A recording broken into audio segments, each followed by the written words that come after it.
Iya, kita langsung bahas bersama Sultan Gustaf Al-Ghazali, kreator digital NFT, dan ada juga Mas Andri Alamsyah, Associate Professor School of Economic and Business Telkom University.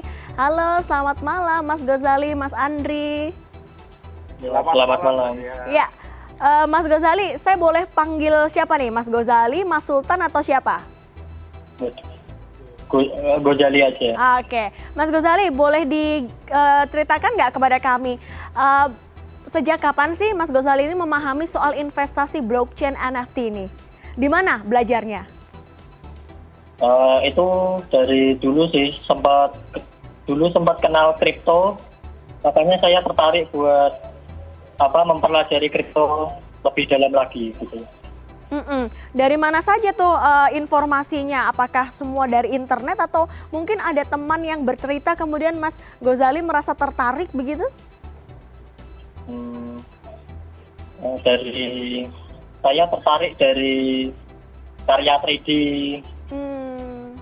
karya 3D yang bisa dijadikan NFT begitu. Oke, nah ini mengapa ya terpikir menjadikan foto-foto selfie-nya Mas Ghazali ini sebagai dalam bentuk NFT? Bagaimana sih cerita awalnya, Mas?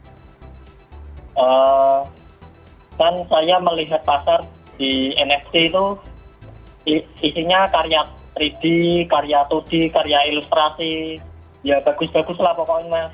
Ya ada sih beberapa karya fotografi seperti foto pemandangan begitu.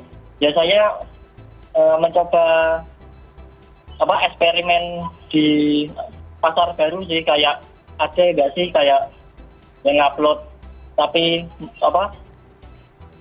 muka sendiri gitu. Ini harganya dibuka pertamanya $3 ya? Iya, sekitar 50.000. Kenapa Anda buka harganya mulai segitu, Mas? Karena saya yakin tidak akan ada yang beli. Oh, tapi ternyata yang berminat banyak banget. Ini berapa jangka waktunya sejak Anda memasarkan itu sampai benar-benar boom begitu, Anda sampai begitu terkenal se-Indonesia? Dulu saya mulai mengupload di platform NFT itu semenjak akhir tahun Desember. Cuma saya belum berani promosiin ke sosial media. Baru 5 hari sebelumnya saya mulai beraniin buat upload ke platform sosial media seperti Facebook maupun Twitter. Tadi kan Mas Ghazali bilang kalau melihat banyak referensi, banyak yang dijual karya seni 3D maupun 2D, tapi ini khusus foto selfie-nya, ini memang foto selfie 5 tahun berturut-turut begitu. Apakah memang Mas Ghazali ini menyimpan itu untuk dijadikan NFT atau sebenarnya cuma iseng aja sih Mas awalnya? Tujuan saya memoto selfie sejak 2017 itu tujuannya buat time lapse, buat animasi video. Nanti kan semisal tahun 2017 sampai 2021 nanti itu digabungin menjadi video. Itu tujuan saya begitu. Tapi sempat kaget nggak Mas waktu benar-benar semua orang membicarakan loh ini trending ini? Ya kaget tapi lebih kebingung sih. Oh, lebih kebingung. Oke, saya mau ke Mas Andri. Mas Andri yang banyak tahu soal NFT. Mas, ini ada Mas Ghazali yang punya aset NFT berupa foto selfie ini 5 tahun berturut-turut dan kemudian ini menjadi harganya mulai dari $3 dan sekarang harganya menjadi berkali-kali lipat. Boleh dijelaskan kepada orang awam sebenarnya apa yang terjadi jika kita berdagang atau berbisnis aset yang namanya NFT ini, Mas? Ya, selamat malam Mbak Dea. Sebelumnya saya ucapkan selamat dulu nih Mas Ghazali, jadi jutawan baru. Yeah. Oke, baik. Jadi sebenarnya ini karena dua hal yang membuat kenapa harga NFT Mas Ghazali ini meningkat sangat pesat ya, eksponensial ya, luar biasa. Pertama, itu adalah hype atau viralnya NFT tersebut ya. Kalau kita lihat, tadi saya sempat lihat juga ya, kita log akun OpenSea dari Mas Ghazali, peaknya itu di 12-13 Januari. Jadi dari 2 hari yang lalu ya, 13, sekarang tanggal 14 ya. Jadi sebelumnya nilainya tanggal 11 itu masih 0,001 ETH, sekarang jadi 0,285, jadi itu naik sekitar 285%, sangat luar biasa. Hari ini agak sedikit turun, ya menjadi 0,236. Jadi yang pertama itu viral. Kemudian yang kedua adalah dinamika pasar itu sendiri yang membuat nilainya menjadi berlipat-lipat. Semakin banyak demand, maka semakin naik nilainya, apalagi di OpenSea itu ada mekanisme bidding ya. Jadi bisa meningkatkan value dari karya seni yang ditampilkan oleh Mas Gozali. Jadi intinya dua hal itu, viralnya dan dinamika permintaan pasar itu. Itu Mbak Dea. Jadi ada dua hal yang memengaruhi mengapa harganya jadi naik. Tapi saya mau ke Mas Gozali lagi karena saya masih penasaran banget karena Mas Gozali sendiri yang melakukan saja benar-benar shock, kaget melihat respon pasar yang begitu positif. Mas Gozali, Anda foto selfie-nya sudah benar-benar viral begitu dan laku, Anda menjadi seseorang yang kemudian harganya jadi berkali-kali lipat. Anda punya rencana lain mungkin karya bentuk lain dalam bentuk NFT? Oh ya, ini sebenarnya masih berlanjut sih. Saya berencana kan awalnya saya foto sejak lulus SMK.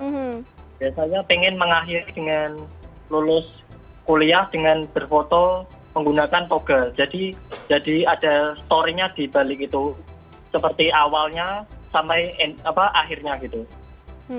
Jadi foto selfie dari sekarang sampai nanti menggunakan toga. Nah ini menariknya, bagaimana respon keluarga dan kerabat dekat dari Mas Gozali ini ketika Mas Gozali ini benar-benar terkenal lah satu Indonesia membicarakan Anda? Sempat nggak habis pikir sih. Jadi ini ya, keluarga juga kebingungan tapi juga pasti senang ya dengan apa yang Anda peroleh. Mas Andri, ini kalau kita lihat sepertinya NFT begitu positif ya diterima oleh pasar, terlihat dari sini. Tapi kelangsungannya bagaimana Mas ketika orang memiliki aset NFT, apakah ini bisa dipikirkan menjadi salah satu investasi begitu? Ya sebenarnya ada beberapa hal yang membuat NFT ini menjadi suatu hal yang sangat bernilai ya. Yang pertama memang NFT itu karya seni, Mbak Dea. Jadi karya seni itu ya memang tergantung pemirsanya ya, karena seni itu bersifat beauty in the eye of beholder ya. Siapa yang lihat yang ngerasa dia indah ya kata yang melihat. Nah tapi kita bermain NFT ini sifatnya global. Jadi banyak orang dari berbagai negara yang ikut di pasar tersebut ya. Itu sifatnya unik ya. Kemudian yang kedua adalah faktor budaya itu sendiri, budaya atau nilai atau community dari generasi muda yang biasa mengisi di OpenSea itu adalah yang banyak susah dipahami oleh generasi tua, dan mungkin artis beneran kok bisa karya kayak gitu kok nilainya tinggi ya. Tapi ini yang sangat luar biasa, kita harus pahami bahwa di teknologi blockchain itu ternyata exciting, banyak hal-hal baru, banyak inovasi baru ya. Jadi kalau tadi pertanyaannya apakah ini akan menjadi suatu hal yang bisa dipikirkan sebagai alternatif untuk melakukan kita pemasaran, ya tentu saja bisa. Tapi ya kita harus tahu ya celah marketnya. Belum tentu kita bikin seperti Mas Gozali lagi sukses. Misalkan foto saya dipasang belum tentu sukses. Gitu Mbak Dea. Mengingat Mas Gozali ini juga mengaku kaget bahwa fotonya kemudian laku dengan harga berkali-kali lipat, artinya tidak peduli ya apakah itu yang selfie adalah orang yang well known begitu atau orang yang seperti masyarakat biasa seperti saya begitu, artinya faktornya tidak hanya itu ya, artinya memahami karya seni dalam bentuk NFT itu luas ya Mas Andri? Nah ya ini kadang-kadang saya dari tadi pagi itu ditanyain, kenapa orang mau beli fotonya Mas Gozali? Bahkan di orang kita kan bilang, itu foto bisa dibuat apa? Ada yang bisa dibuat mungkin buat AI dan lain sebagainya. Tapi intinya kan ini ya, apa yang kita lihat aneh mungkin buat orang-orang lain nggak aneh gitu ya. Karena balik lagi ke karya seni ya. Nah sebenarnya kalau kita lihat generasi muda atau value atau komunitas di anak muda, kepuasannya beda ya dengan generasi saya ya. Experience yang dicari. Kalau generasi kita kan dicari kan lebih mengarah ke materialistik ya. Jadi ini sangat menarik bagaimana eh, eh, kalau kita lihat NFT itu misalkan karya Mas Ghazali yang membeli seorang artis lagi misalkan. Tapi juga ada ternyata masuk juga spekulator yang berusaha membeli terus kemudian bisa meng-up nilai dari yang sebenarnya terjadi. Jadi ini adalah suatu dinamika yang sebenarnya di area lain juga sudah terjadi. Sudah terjadi, cuma mungkin baru kita pahami, oh ternyata di area space digital, ya blockchain, kemudian kalau orang bilang itu metaverse, jual beli tanah dan lain sebagainya, itu sering terjadi bahwa kita punya kepemilikan dan ternyata ekosistem orang yang terlibat itu banyak, ya artis-artis saling sharing dan lain sebagainya, dan itu akan menjadi suatu nilai yang meningkat sangat cepat gitu ya. Iya, nilainya benar-benar meningkat secara cepat dan sudah mulai ramai sejak 2 hari yang lalu. Saya ke Mas Ghazali. Mas Ghazali, ini kan tadi Mas Andri bilang bahwa mungkin aset NFT ini bisa menjadi salah satu pilihan investasi. Tapi kalau Mas Ghazali sendiri, boleh bagi dong informasinya kalau Mas Ghazali sendiri punya aset selain NFT, maksudnya investasi selain NFT, apa itu? Saya juga belajar kripto, saya juga berinvestasi di kripto. Jadi udah sejak lama ya, Mas Ghazali ya? Bukan baru sih, di akhir-akhir Desember. Tapi langsung benar-benar boom. Saya mau bertanya karena ini menarik juga dan ini terpopuler di sejumlah kanal berita online. Ini Dirjen Pajak mengucapkan selamat dan mengingatkan Mas Ghazali soal pajak. Respon Anda apa, Mas Ghazali? Ya, respon saya ya berusaha menjadi warga negara yang baik sih untuk membayar pajak. Artinya Anda gimana tadi Mas responnya? Ya, saya tetap membayar pajak dengan pendapatan yang saya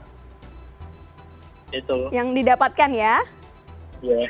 Oke, tetap bayar pajak. Terakhir, ini harga tertinggi seseorang atau pihak yang membeli NFT selfie-nya Mas Ghazali berapa, Mas? Boleh disebutkan? Gimana? Harga tertinggi Anda menjual NFT selfie Anda berapa? Harga tertingginya Mas Ghazali? 2 NFT. Oke. Baik, Mas Andri, ini sudah banyak kita menggali dengan Mas Ghazali soal bagaimana dia pertama kali menjual selfie NFT-nya. Saya mau terakhir, Mas Ghazali berikan gambaran kepada mungkin anak-anak muda lainnya atau yang ingin berinvestasi melalui aset NFT, membuat karya seni, boleh dijelaskan, Mas Andri? Ya, baik Mbak Dea. Jadi NFT kan, mungkin kita udah pertama ketemu ya dulu ya, NFT kita bicara dengan Mas Randy. NFT itu adalah sertifikat kepemilikan digital terhadap suatu barang ya. Dalam hal ini karya seni. Tentunya NFT itu tidak hanya berhenti di karya seni ya. Kita banyak sekali implementasi dari NFT itu sendiri ya. Misalkan kita membuat sertifikat ya, ijazah misalkan ya. Atau kepemilikan tanah, baik tanah di dunia digital seperti metaverse atau tanah real ya, dengan kita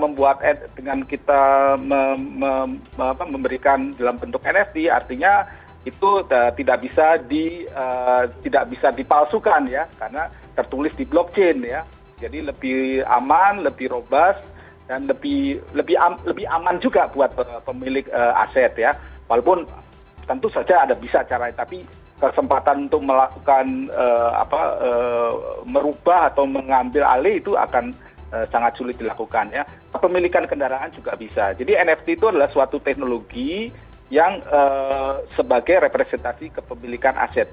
Di era kita sekarang ekonomi digital ya, artinya apa? Kita akan sering berinteraksi dengan orang-orang dan menukar aset, termasuk karya seni, termasuk lagu, termasuk film, video dan lain sebagainya. Jadi memahami NFT itu sangat penting, karena itu nanti kalau di dunia sekarang itu dicatatkan royalti ya, atau karya cipta gitu ya, walaupun itu penting juga.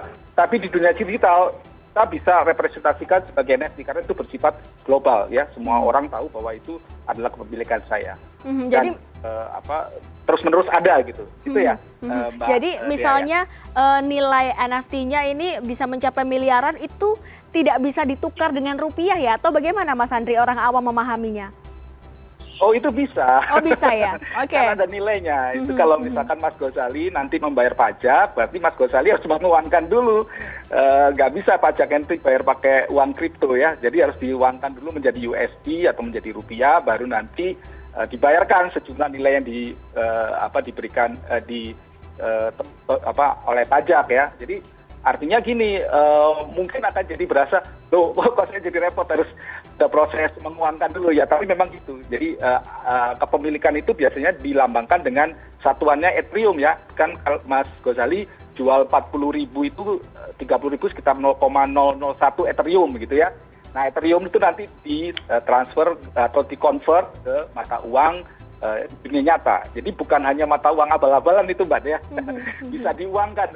Jadi kita bayangkan uang yang beredar di dunia kripto itu sangat luar biasa karena semua bisa diuangkan. Begitu Mbak ya. Baik, terakhir saya mau ke Mas Ghazali, ini sudah siap-siap menguangkan, mencairkan ini aset NFT Anda? Ya rencana juga mau buat keperluan yang lain sih. Oh gitu, apa rencananya? Mungkin mau berinvestasi di tempat lain atau bagaimana Mas Ghazali? Ya kedepannya setelah lulus saya pengen kerja di beberapa studio dulu buat cari pengalaman. Baru pengen buat studio animasi sendiri. Oke, cita-citanya Mas Ghazali ini membuat studio animasi sendiri dengan uang yang didapatkan dari aset NFT selfie-nya. Baik, perbincangannya cukup menarik dengan Mas Sultan Gustaf Al-Ghazali, kreator digital NFT, dan tadi ada Mas Andri Alamsyah yang sudah menjelaskan dengan sangat jelas soal aset NFT ini. Terima kasih atas kebersamaan Anda.